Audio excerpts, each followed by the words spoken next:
Le son est bon. Ok. Vous les connaissez. Si, vous les connaissez. Bah si, les pins anarchistes ou les sigles Antifa sur les sacs ISPAC. Eh bah, ces gens-là ont bien grandi. Et aujourd'hui, ils s'embrouillent avec Cyril Hanouna. Tu devrais pas cracher sur la main qui t'a nourri. Plus sérieusement, le signalement de vertu est une traduction qu'on pourrait dire littérale, rigoriste, moins que les frères musulmans. Là, j'arrête sur les blagues, sinon vous allez rien comprendre. C'est une traduction littérale du concept de virtue signaling développé par nos amis américains. Dans cette vidéo, vous allez comprendre pourquoi les antifascistes, les bien-pensants et les social justice warriors ont plus peur d'être seuls que du fascisme. Et aussi, vous allez comprendre comment les grandes entreprises capitalistes font du combat moral une ressource financière assez conséquente. Et en parlant de ressources, merci à Kalos de soutenir cette chaîne et surtout, n'hésite pas à liker, à commenter, à t'abonner, à partager, enfin bref. Cette vidéo va être un peu longue, assez sourcée, hein, quand même. Alors, et moi je vous dis à très vite pour de nouvelles aventures. Et non, ce n'est pas la fin de la vidéo, c'est le début. Introduction, générique, c'est parti.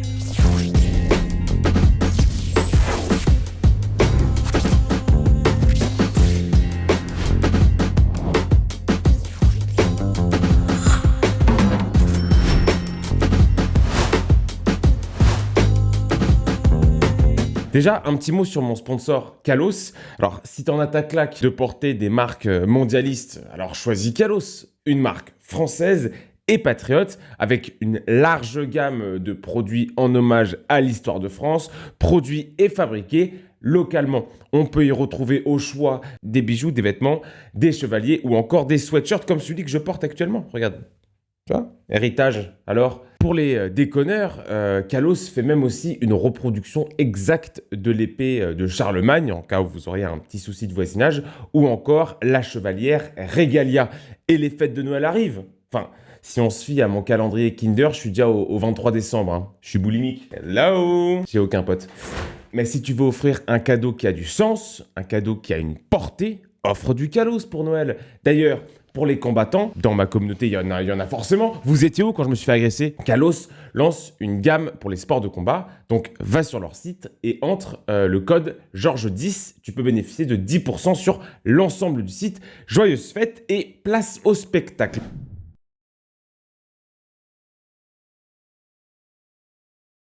Mais avant de commencer, un peu de définition dans ce monde de Mehboul Akhi. Le virtue signaling ou le signalement de vertu, c'est quoi? C'est défini comme une posture morale visant à exprimer une solidarité à moindre coût pour une cause sans que la prise de position ne soit suivie pour autant d'un quelconque acte. Pour cette vidéo, on va prendre un exemple. René, il a 30 ans, il est non-binaire, gender fluide et antifasciste. Attention à vous, sur son profil, Twitter notamment, tu peux voir des emojis complètement cons, genre un drapeau européen, un drapeau ukrainien, une aiguille et 2 drapeaux LGBT. René cherche apparemment à montrer au monde qu'il pense bien. On n'est pas avancé pour autant. Mais d'ailleurs, est-ce que le signalement de vertu est propre à notre époque? Est-ce que René a des ancêtres? Eh bah oui. Déjà, à l'époque des Grecs, à l'ancienne, naguère, Démosthène critiquait Eschine en l'accusant d'être hypocrite, littéralement, hypocrite vient du grec, acteur, lorsqu'il s'adressait à l'Assemblée. Puis bien sûr, il y a la figure du Tartuffe, ancêtre des SJW en claquette sur Twitter, qui se servait de la foi commune pour gravir des échelons sociaux. Le phénomène du signalement de vertu ou l'hypocrisie religieuse est très mal perçu à l'époque.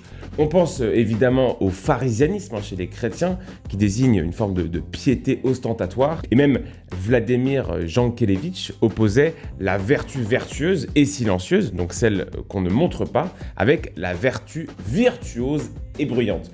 Quand l'écrivain James Bartholomew, dans The Spectator, invente le terme du signalement de vertu, il met en avant le rôle des réseaux sociaux. Et c'est vrai, le signalement de vertu a toujours existé, ça a toujours jalonné l'existence humaine, mais la puissance des réseaux sociaux et la place qu'ils ont pris dans notre société montrent comment les réseaux sociaux, Facebook, Instagram, Twitter, sont une espèce de vitrine paternelle qui éduque les individus. Par exemple, la jeune génération passe en moyenne, je crois, c'est 3 à 4 heures par jour sur les réseaux sociaux.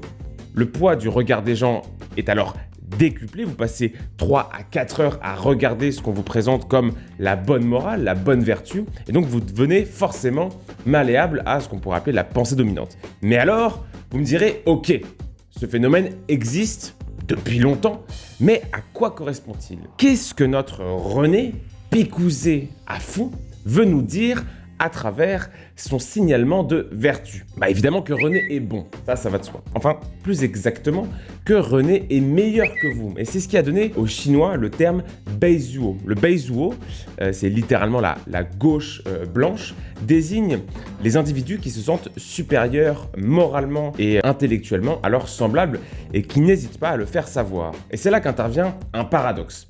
Évidemment, on pourrait se dire que René nous pisse dessus et qu'il se sent supérieur à nous et qu'on n'a qu'à aller se faire enculer. Et on aurait raison. Mais la spécialiste Nathalie Meyer nous éclaire un peu sur le sujet. En fait, le signalement de vertu intervient parfois chez des individus qui sont conscients de leur propre médiocrité. C'est donc parce qu'ils ne se font pas confiance à eux pour avoir un jugement indépendant sur un phénomène de société qu'ils s'en remettent à la pensée dominante qui est agréable, qui est confortable. Et elle rejoint ce qu'avait déjà dit l'écrivain Caroline Castet dans son livre La dictature de la bien-pensance, à savoir la peur du jugement d'autrui nous pousse à développer une forme de pensée par procuration. Je vois un drapeau noir ou un drapeau bleu ciel, immédiatement je mets la même chose sur mon fil d'actualité Twitter. Finalement, le message derrière mon engagement, c'est de montrer que je suis dans le groupe, qu'importe le message. Si René, mon petit Ranaï, ne se détache pas de la pensée du groupe, s'il est pro-Ukraine, pro-vax, tout ce qui se fait sur Twitter, c'est pas tellement parce que c'est une merde, mais c'est qu'il a peur d'être seul. Et c'est un réflexe décrit par Jordan Peterson, le fameux clinicien dans son livre Maps of Meaning. Alors il l'écrit en 99, il n'y avait pas les réseaux sociaux, mais il décrit l'engagement politique. Alors lui, il dit que l'engagement politique est une forme de mise à jour d'un réflexe grégaire issu de l'évolution qu'on retrouve notamment chez certaines espèces avec qui on partage beaucoup de gènes, comme les chimpanzés. Les chimpanzés, qui sont un animal qu'on pourrait appeler un animal quasiment social, se retrouvent parfois à hurler ensemble sans vraiment de raison, simplement pour distinguer ceux qui s'inscrivent dans le groupe et ceux qui s'en détachent. À force de ne pas crier avec le groupe, le chimpanzé a moins d'attention, moins de nourriture et finit par mourir tout seul. Le cri, tout comme le virtue signaling, est une manière de ne pas disparaître isolé du groupe. Par ailleurs, c'est une théorie neurologique, mais qui est assez intéressante. L'isolement social entraînerait une modification de l'anatomie du cerveau, comme si l'isolement social était parfaitement intégré comme une menace pour l'humain. Je vous mettrai une ressource dans la description. Je sais, je le dis, je le fais jamais, mais là je le ferai, promis. Donc, quand René retweet sa bien-pensance, quand il signale aux autres qu'il est moralement supérieur, il ne fait que répondre à un instinct primaire via un outil, les réseaux sociaux, qui décuple la portée de son message. Et si on sort de la vie de René, si on élève un peu le débat, que traduit le signalement de vertu de notre société? Alors évidemment, on parle de société, on va parler politique, on va évidemment parler de mon homeboy Christian Salmon, que je cite souvent, et qui a un concept qui s'appelle la théâtralisation du combat politique. Et vu qu'on parle de théâtralité du combat politique, j'aimerais, si vous le voulez bien, aborder un exemple qui a déjà été abordé sur YouTube, mais qui est pour moi un exemple parfait de la théâtralisation du virtue signaling. J'ai nommé l'odeur de l'essence de Orelsan. Ralph, un ami à moi, la Cartouche, qui a une chaîne YouTube, très bonne chaîne YouTube, a fait une vidéo très intéressante à ce sujet. En fait, Orelsan, avec une instru et une gestuelle qu'on pourrait qualifier de révolutionnaire, ne fait que montrer à sa communauté qu'il a très bien retenu les leçons du gauchisme mental à la télévision. Il affirme que le racisme anti-blanc n'existe pas, que la planète brûle, que les policiers sont violents et je crois il dit que les musulmans sont oppressés ou qu'ils ont une foi oppressée. Enfin bref, c'est un espèce de bourgeois de Sciences Po à qui on a filé une instrumentale sur le micro de France Info. Et pourtant, il met en scène un message mainstream, on pourrait même quasiment parler d'un message de boomer, et tente de nous faire croire qu'il dit les vérités cachées en mode lanceur d'alerte. Il aurait fait un clip en disant « Le mal, c'est pas très bien », ça revenait au même en fait. Mais qu'est-ce que Orelsan veut nous dire à travers son odeur de l'essence ? Il veut juste signaler à sa communauté qu'il est parfaitement conscient des enjeux politiques de la bourgeoisie dominante et qu'il est moralement juste et intégré à son groupe social. Pour reprendre Ralph, c'est une arnaque. Pour que le virtue signaling fonctionne, qu'il soit audible de tous, il faut que vous fassiez appel à la morale dominante. Le signalement de vertu, comme son nom l'indique, signale une vertu. Ok, d'accord. Et quelle est la vertu parfaite si ce n'est la morale? Et c'est pour ça que beaucoup de débats politiques se placent sur ce terrain-là. Si vous définissez un combat politique comme un combat moral, le soutenir fait de vous quelqu'un de moralement bon. C'est tout l'enjeu du combat antifasciste selon moi. Parce que qui peut s'opposer à vous si vous agissez au nom du bien, si vous agissez au nom de l'humanité? L'antifascisme, être antifasciste, est une forme de virtue signaling en soi. C'est un peu comme si vous faisiez partie d'un groupe qui s'appelait l'anti-immoral ou l'anti-mal. Personne n'oserait s'opposer à ce groupe de peur d'être accusé d'être le mal ou d'être l'immoral. L'autre avantage de faire du signalement de vertu, c'est que ça permet de ne pas agir concrètement. Alors vous allez me dire, oui, mais il y a des combats qui partent de Twitter et qui peuvent finir dans la rue. Le virtue signaling peut entraîner des vraies révolutions. Et la réponse, c'est non. Et ça, c'est pas moi qui le dis, mais c'est les chiffres. Dwight Ozard et Fred Clark se sont penchés sur la question. Ils parlent, eux, du slacktivisme ou du clicktivisme ou du fauteuil révolutionnaire. En gros, ils étudient le rapport entre la mobilisation sur les réseaux sociaux avec la mobilisation concrète dans la rue, quoi. Et surprise, les deux ne sont pas forcément liés et se révèlent parfois contre-productifs. Par exemple, une surmobilisation sur les réseaux sociaux peut entraîner une chute de la mobilisation réelle parce qu'elle devient un effet de mode. Et qui dit effet de mode dit récupération économique du combat. Revenons à René, très impliqué sur les réseaux sociaux et dans les dîners mondains. Et sur ce type d'individu en quête de reconnaissance sociale, le spécialiste et journaliste noir, il est noir le mec, Ernest Owens est lui aussi assez dur. Il explique que les prises de position sur les réseaux sociaux, en l'occurrence lui il parle du mouvement Black Lives Matter, sont une manière de ne pas agir concrètement pour la classe blanche dominante. Par exemple, lorsque René dit combattre le racisme ou la pauvreté, il est dans ce qu'on appelle le discours performatif, comme si le fait de mentionner le problème contenait en lui-même une piste de résolution. Sauf que non. Et selon Ernest Owens, il est noir toujours, René en est parfaitement conscient. Il compense l'absence d'action concrète par un discours affirmé. En d'autres termes, plus on est actif sur les réseaux sociaux, moins on l'est statistiquement dans la vraie vie. Et c'est un peu le même débat avec la fameuse novlangue orwellienne ou le politiquement correct. Parce que dire personne de couleur pour les noirs ne change absolument pas le fait que les noirs sont noirs. Récemment, on a vu le gouvernement parler de personnes, alors c'est pas une blague, on a vu le gouvernement parler de personnes en situation de sobriété économique. C'est lunaire, on parle de gens qui sont pauvres.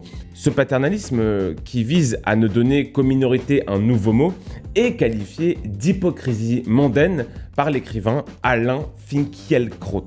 Taisez-vous! Nicolas Framont, dans La guerre des mots, explique, lui, que ce nouveau vocabulaire provient, je le cite, c'est pas moi qui le dis, il dit que ça provient de la nouvelle bourgeoisie médiatique. Cette bourgeoisie fonctionne sur un double registre, virtue signaling et instrumentalisation. Par exemple, on va signaler au monde qu'on soutient des manifestations comme celle du collectif Adama Traoré ou les émeutes dans les banlieues contre la police, pour ensuite parler au nom des mecs de banlieue et au nom des manifestants en expliquant « Regardez, les manifestants veulent une 6ème République et je les soutiens ». Là, je parle clairement de la France insoumise. Alors, cette partie est très intéressante puisqu'elle concerne ce qu'on appelle le processus rhétorique autour du virtue signaling. Alors, j'ai demandé à René de m'expliquer et voici ce qu'il en ressort. Première étape, il faut identifier une cause ou une position qui soit moralement reconnue par le plus grand nombre comme juste. Donc là, il y a le choix, le racisme, l'oppression systémique, être anti-chasse, être anti-corrida, enfin bref, vous avez l'embarras du choix. Deuxième étape, il faut faire de cette cause la cause fondatrice de son histoire personnelle ou de son combat personnel et tenter d'en faire un bon sens populaire. Et c'est pour ça qu'il faut absolument que la cause défendue soit assez large pour ne pas éveiller les soupçons. Combattre le racisme, c'est bien, c'est assez large, ça ne vous engage à rien et ça vous donne un air moralement supérieur.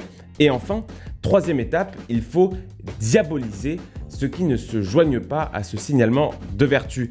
Et même plus que ça, en fait, au-delà de la diabolisation, il faut que la diabolisation de l'autre devienne en soi un signalement de vertu. Typiquement, diaboliser le Rassemblement national, c'est un signalement de vertu pour beaucoup.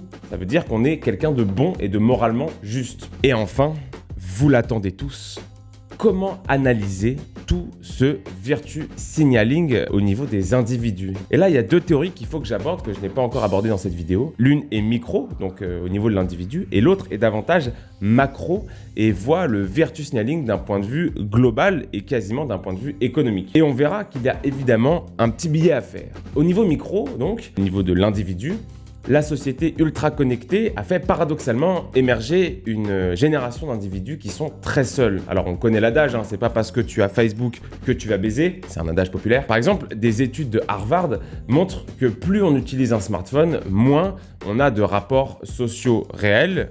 Il y avait une autre étude qui montrait que plus on était sur Netflix, moins on faisait l'amour, enfin bref.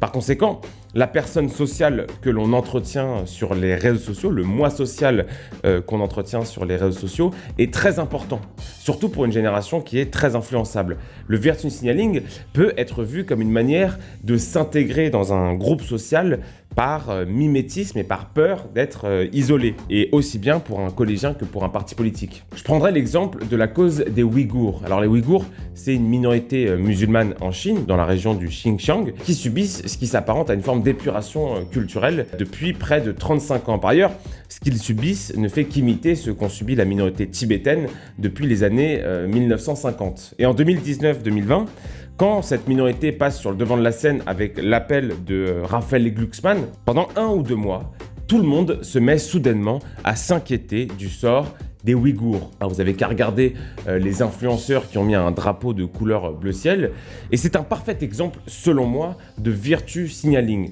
1. C'est un soutien qui n'engage à rien.